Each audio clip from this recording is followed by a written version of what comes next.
Have you ever dreamed of a life so glamorous it feels like a movie? Designer clothes, five-star hotels, private jets, and rubbing shoulders with New York City's elite. For a few years, a young woman named Anna Delvey seemed to be living that exact dream.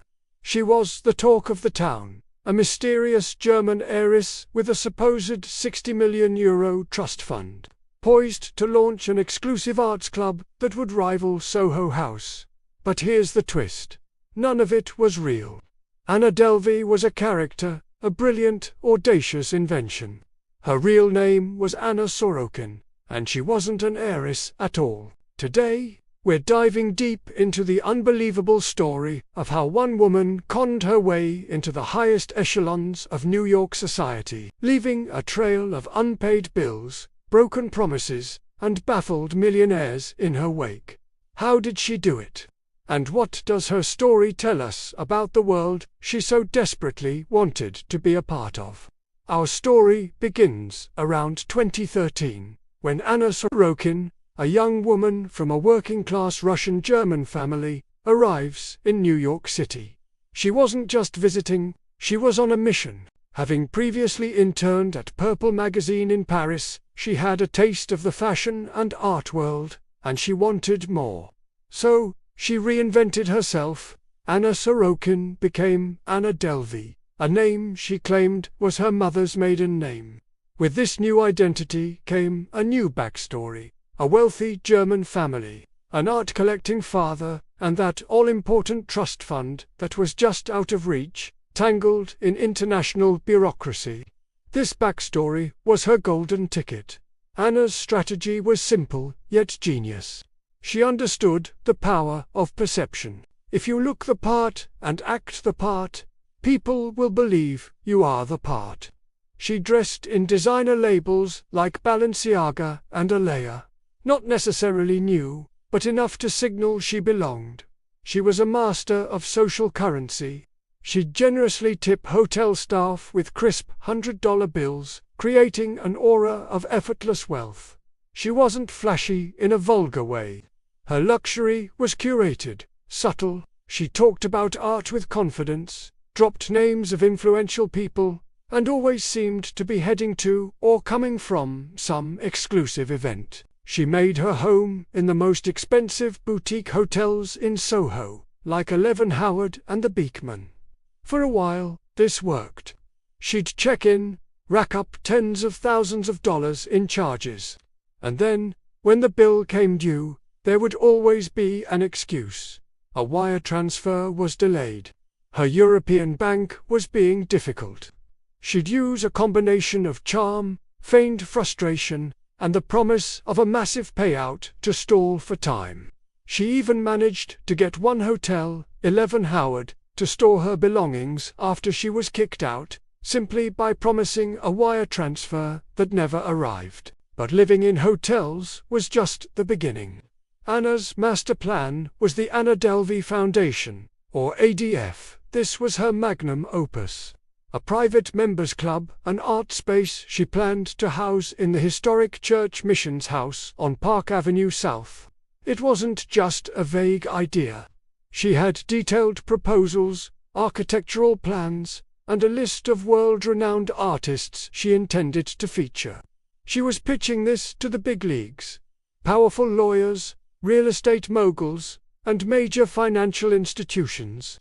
This is where the scam escalated, from unpaid hotel bills to attempted grand larceny. To secure the multi-million-dollar lease for the Church Missions House and fund her foundation, Anna needed capital. A lot of it. We're talking loans in the range of $20 to $25 million.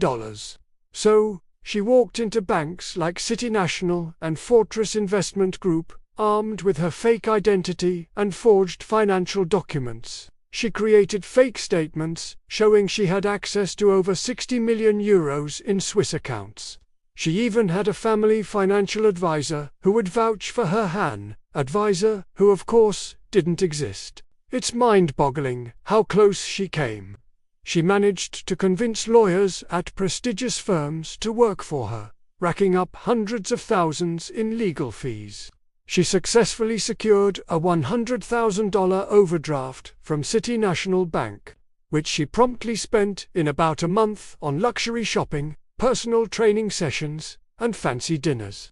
The bank had expected her to wire in millions to secure a larger loan, but the wire never came. When they closed her account and demanded repayment, she used a check-kiting scheme, depositing bad checks and withdrawing the cash before they bounced, to pay them back, essentially robbing Peter to pay Paul. One of the most infamous episodes in the Anna Delvey saga is the disastrous trip to Morocco in May 2017. Anna invited 3 people on an all-expenses-paid trip to Marrakesh: her personal trainer, a videographer, and her friend, a photo editor at Vanity Fair named Rachel DeLoach Williams. They stayed at La Mamounia, one of the most luxurious and expensive hotels in the world, in a private riad that cost $7,000 a night. From the start, things were off. Anna's cards were mysteriously declined. She threw tantrums, blamed the hotel, and blamed her bank. But the bills kept piling up. The hotel staff grew increasingly insistent. Panicked and fearing they would be unable to leave Morocco, Rachel Williams was pressured by Anna into putting the entire $62,000 bill on her personal and corporate American Express cards. Anna promised to wire her the money the moment they got back. You can probably guess what happened next.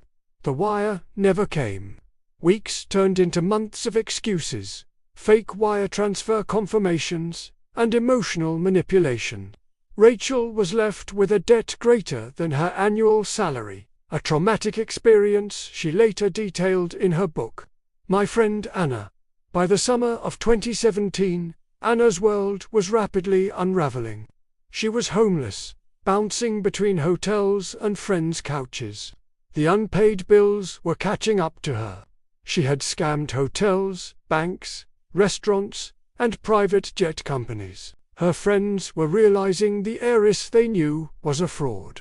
After being kicked out of multiple hotels and failing to pay for lunches and dinners, the police were finally involved. She was arrested in a sting operation orchestrated with the help of her former friend Rachel. The Soho grifter, as the press dubbed her, was finally caught. Her trial in 2019 was a spectacle in itself. It became as much about fashion as it was about fraud. Anna reportedly worked with a stylist for her courtroom appearances, causing delays when she was unhappy with her outfits. To many, this seemed like another performance, another attempt to control her own narrative. Her defense attorney argued that Anna never intended to steal. He claimed she was simply buying time, fully intending to pay everyone back once her foundation was successful. She wasn't a criminal, he argued, but an ambitious entrepreneur who got in over her head.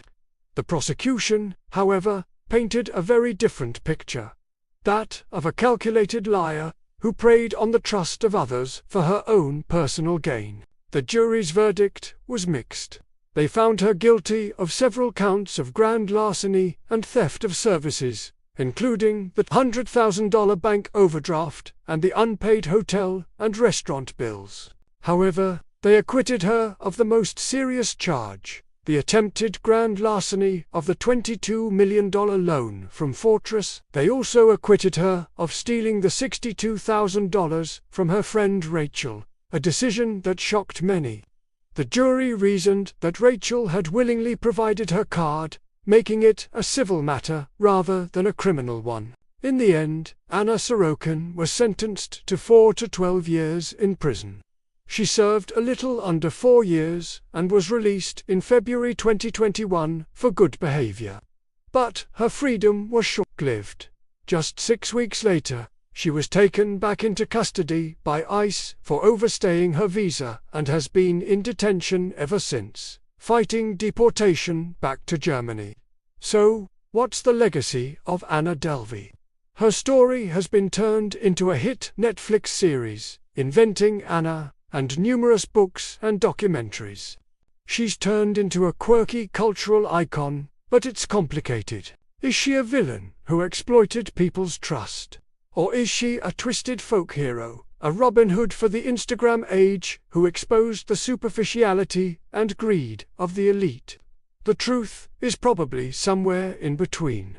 What Anna did was illegal and hurt real people. Rachel Williams was left with immense debt and emotional trauma. Businesses lost hundreds of thousands of dollars. But her story also holds up a mirror to the society she infiltrated. She exposed a world where the appearance of wealth is often more important than actual wealth, where a European accent, designer clothes, and unwavering confidence can open doors that are sealed shut for others. She played the game of New York high society using their own rules, and for a while, she was winning. Her audacity is, frankly, on another level. Walking into a bank and asking for $22 million with nothing but confidence and fake papers is something straight out of a Hollywood movie. It forces us to ask, who are the real scammers? The girl who faked it till she almost made it, or the system that allows such vast wealth to be concentrated in the hands of a few, creating a world so obsessed with status that a character like Anna Delvey could even exist? Anna Sorokin's story is a modern-day fable, a cautionary tale about ambition, deception, and the dizzying allure of the 1%.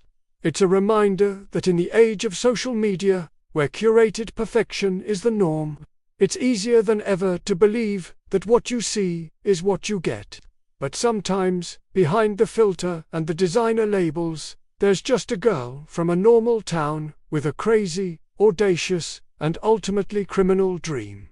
What do you think? Was Anna a misunderstood genius or just a common criminal? Let me know your thoughts in the comments below. Her story is so wild, there's so much to unpack.